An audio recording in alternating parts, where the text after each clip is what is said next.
feel something stirring inside, stop reading immediately. You might be one of us. And once you know that, it's only a matter of time before they sense it too, and they'll come for you. Don't say I didn't warn you. My name is Percy Jackson. I'm 12 years old. Until a few months ago, I was a boarding student at Yancey Academy, a private school for troubled kids in upstate New York. That's like where I am right now. That's not in the book, but you know. Am I a troubled kid? Yeah, you could say that. I could start at any point in my short, miserable life to prove it, but things really started going bad last May when our 6th grade class took a field trip to Manhattan. 28 mental case kids and 2 teachers on a yellow school bus heading to the Metropolitan Museum of Art to look at ancient Greek and Roman stuff. I know, it sounds like torture. Most Yancey field trips were, but Mr. Brunner, our Latin teacher, was leading this trip, so I had hopes. Mr. Brunner was this middle-aged guy in a motorized wheelchair. He had thinning hair and a scruffy beard and a frayed tweed jacket, which always smelled like coffee. You wouldn't think he'd be cool, but he told stories and jokes and let us play games in his class. He also had this awesome collection of Roman armor and weapons, so he was the only teacher whose class didn't put me to sleep. I hoped the trip would be okay. At least, I hoped that for once I wouldn't get in trouble. Boy, was I wrong. See, bad things happen to me on field trips. Like at my 5th grade school when we went to the Saratoga battlefield, I had this accident with a Revolutionary War cannon. I wasn't aiming for the school bus, but of course I got expelled anyway. And before that, at my 4th grade school, when we took a behind-the-scenes tour of the Marine World shark pool, I sort of hit the wrong lever on the catwalk, and our class took an unplanned swim. And the time before that, well, you get the idea. I'm sorry, this is just a little interjection. It's just crazy, like, how much, like, I don't remember anything about, like, this book. It's just bringing back so many memories. I love it. Anyways, this trip, I was determined to be good. All the way into the city, I put up with Nancy Boba Fett, the freckly, red-headed, kleptomaniac girl, hitting my best friend Grover in the back of the head with chunks of peanut butter and ketchup sandwich. Grover was an easy target. He was scrawny. He cried when he got frustrated. He must have been held back several grades because he was the only 6th grader with acne and the start of a wispy beard on his chin. On top of all that, he was crippled. He had no excusing him from PE for the rest of his life because he had some kind of a muscular disease in his legs.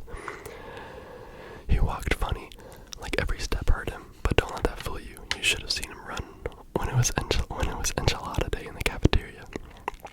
Anyway, Nancy Boba Fett was throwing wads of sandwich that stuck in his curly brown hair, and she knew I couldn't do anything back to her because I was already on probation.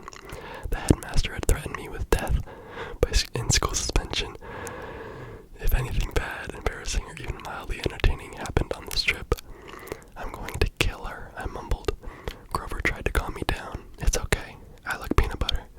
He dodged another piece of Nancy's lunch. That's it. I started to get up, but Grover pulled me back to my seat. You're already on probation, he reminded me.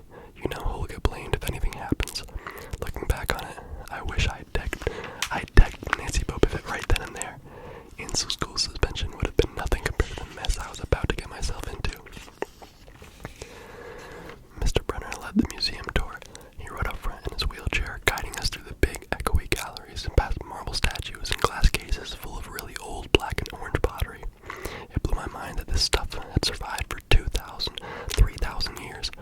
He gathered us around a 13-foot-tall stone column with a big sphinx on top and started telling us how it was a great marker, a steal for a girl about our age.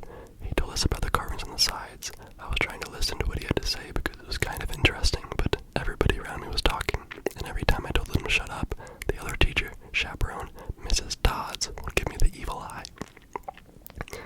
Mrs. Dodds was this little math teacher from Georgia who always wore a black leather jacket, even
is what this picture represents.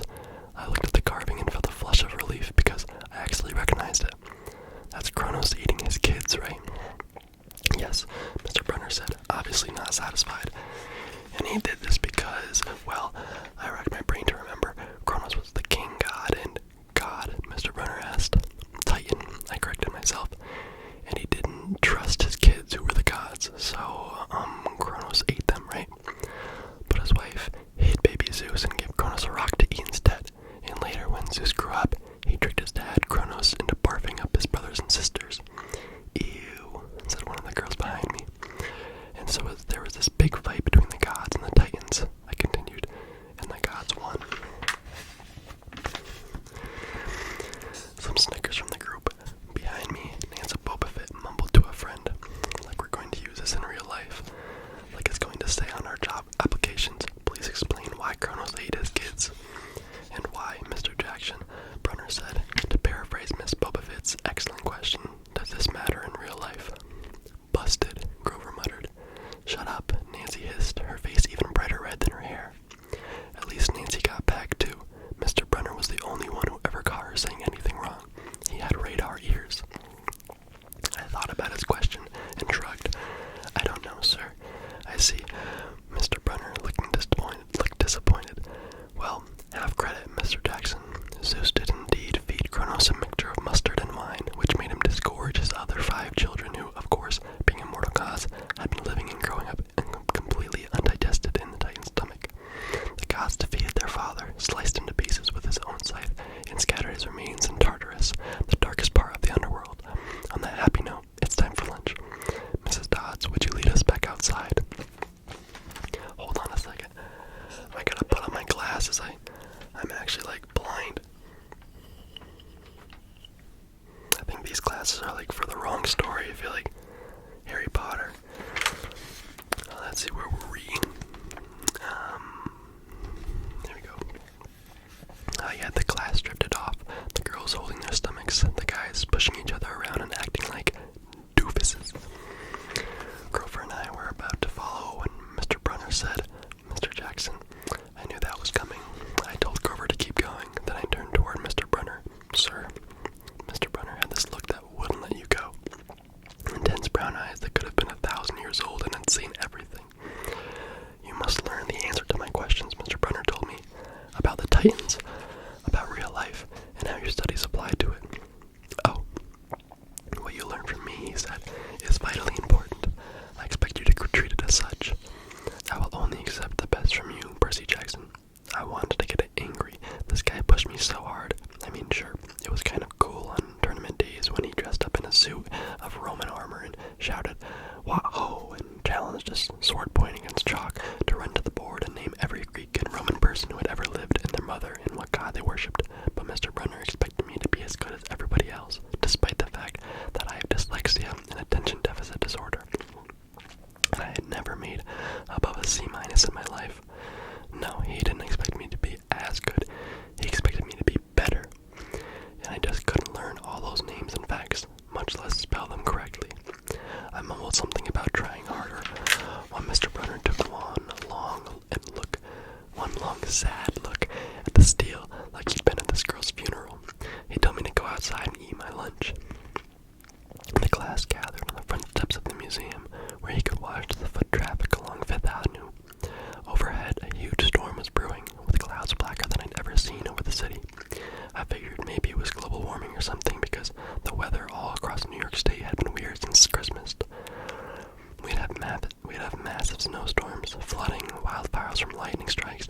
I wouldn't have been surprised if this was a hurricane blowing in. Nobody else seemed to notice. Some of the guys were pelting pigeons with Lunchable crackers. That's so sad. Those poor pigeons. Nancy Bobafett was trying to pickpocket something from a lady's purse, and of course, Mrs. Dodd wasn't seeing a thing. Grover and I sat on the edge of a fountain, away from the others. We thought that maybe if we did that, everybody wouldn't know we were from that school, the school for loser freaks who couldn't make it elsewhere. Detention, Grover asked. Nah, I said, not from Brunner. I just wished he'd lay off me sometimes. I mean, I'm not a genius. Grover didn't say anything for a while. Then, when I thought he was going to give me some deep philosophical comment to make me feel better, he said, Can I have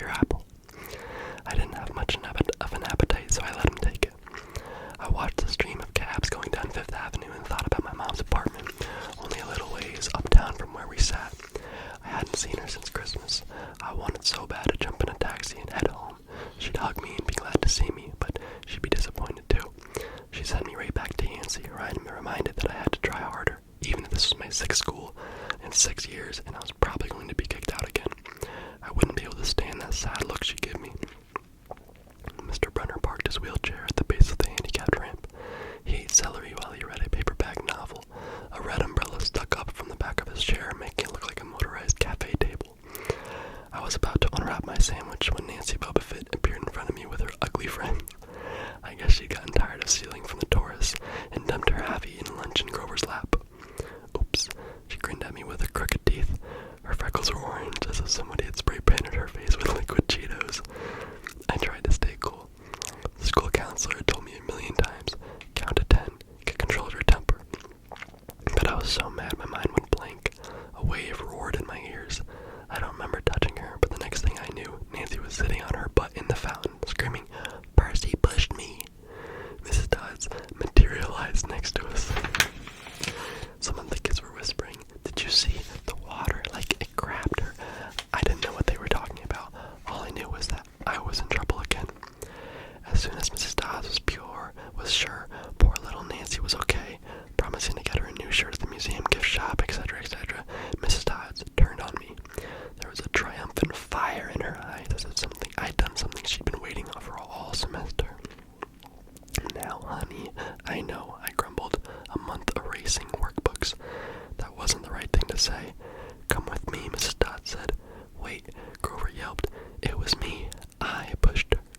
I stared at him, stunned. I couldn't believe he was trying to cover for me. Mrs. Dodds scared Grover to death. She glared at him so hard his whiskery chin trembled. "I don't think so, Mr. Underwood," she said, "but you will stay here." Grover looked at me desperately. "It's okay, man," I told him. "Thanks for trying." "Honey," Mrs. Dodds barked at me. "Now." Nancy Bobofit smirked. I gave her my deluxe "I'll kill you later" stare. Then I turned to face Mrs. Dodds, but she wasn't there. She was standing at the museum entrance, way at the top of the steps, gesturing impatiently at me to come on. How'd you get there so fast? I have moments like that a lot, when my brain falls asleep or something, and the next thing I know I've missed something, as if a puzzle piece fell out of the universe and left me staring at the blank page behind it. The school counselor told me this was a part of the ADHD, my brain misinterpreting things. I wasn't so sure. I went after Mrs. Dodds. Halfway up the steps, I glanced back at Grover. He was looking pale, cutting his eyes between me and Mr. Brunner, like he wanted Mr. Brunner to notice what was going on, but Mr. Brunner was absorbed in his novel. I looked back up. Mrs. Dodds had disappeared again. She was now inside the building, at the end of the entrance hall. Okay, I thought, she's going to make me buy a new shirt for Nancy at the gift shop, but apparently that wasn't the plan. I followed her deeper into the museum. When I finally got up to her, we were in the back of the Greek and Roman section. Except for us, the gallery was empty. Mrs. Dodds stood with her arms crossed in front of a big marble frieze of the Greek gods. She was making this weird noise in her throat, like growling. Even without the noise, I would have been nervous. It's weird being alone with a teacher, especially Mrs. Dodds. Something about the way that she looked at the frieze, as if she wanted to pulverize it. "You've been giving us problems, honey," she said. I did the same thing, I said. "Yes, ma'am." She tucked in the cuffs of her leather jacket. "Did you really think you would get away with it?" The look in her eyes was beyond mad. It was evil. "She's a teacher," I thought nervously. "It's not like she's going to hurt me." I said, I'll try harder, ma'am." Thunder shook the building. "We are not fools, Percy Jackson," Mrs. Dodd said. "It was only a matter of time before we found you out. Confess, and you will suffer less pain." I didn't know what she was talking about. All I could think of was that the teachers must have found the illegal stash of candy I'd been selling out of my dorm room. Or maybe they didn't realize I got my essay on Tom Sawyer from the internet without ever reading the book, and now they're going to take away my grade. Or worse, they're going to make me read the book. "Well," she demanded. "Ma'am, I don't—" "Your time is up," she hissed. Then the weirdest thing happened. Her eyes began to glow like barbecue coals. Her fingers stretched, turning into talons. Her jacket melted into large, leathery wings. She wasn't human. She was a shriveled hag with bat wings and claws and a mouthful of yellow fangs, and she was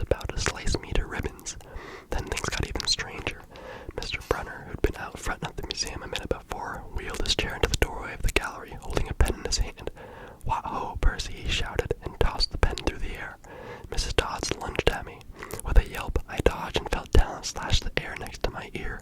I snatched the ballpoint pen out of the air, but when it hit my hand, it wasn't a pen anymore. It was a sword. Mr. Brunner Spawn's sword, which he always used on tournament day. Mrs. Dodd spun toward me with a murderous look in her eyes. My knees were jelly, my hands were shaking so bad I had almost dropped the sword. She snarled, "Die, honey," and she flew straight at me. Absolute terror ran through my body. I did the only thing that came naturally. I swung the sword. The metal blade hit her shoulder and passed clean through her body as if she were made of water. Hiss! Hiss! Hiss! Mrs. Dodds is a sandcastle and a power fan. She exploded into yellow powder, vaporized on the spot, leaving nothing but the smell of sulfur and a dying screech and a chill of evil in the air, as if those two glowing red eyes were still watching me. I was alone. There was a ballpoint pen in my hand. Mr. Brunner wasn't there. Nobody was there but me. My hands were still trembling. My lunch must have been contaminated with magic mushrooms or something. Had I imagined the whole thing? I went back outside. It had started to rain. Grover was sitting by the fountain, a museum map tended over his head. Nancy Bobbitt was still standing there, soaked from her swim in the fountain, grumbling to her ugly friends. When she saw me, she said, "I hope Mrs. Kerr whipped your butt." I said, "Who?" "Our teacher, duh." I blinked. We had no teacher named Mrs. Kerr. I asked Nancy what she was talking about. She just rolled her eyes and turned away. I asked Grover where Mrs. Dodds was. He said, "Who?" But he paused first and he wouldn't look at me, so I thought he was messing with me. "Not funny, man," I told him. "This is serious." Thunder boomed overhead. I saw Mr. Brunner sitting under his red umbrella, reading his book as if he'd never moved. I went over to him. He looked up, a little distracted. "Ah, that would be my pen. Please bring your own writing utensil in the future, Mr. Jackson." I handed Mr. Brunner his pen. I hadn't even realized I was still holding it. "Sir," I said, "where's Mrs. Dodds?" He stared at me blankly. "Who?" "The other chaperone, Mrs. Dodds, the pre-algebra teacher." He frowned and sat forward, looking mildly concerned. "Percy, there is no Mrs. Dodds on this trip. As far as I know, there has never been a Mrs. Dodds at Yancey Academy.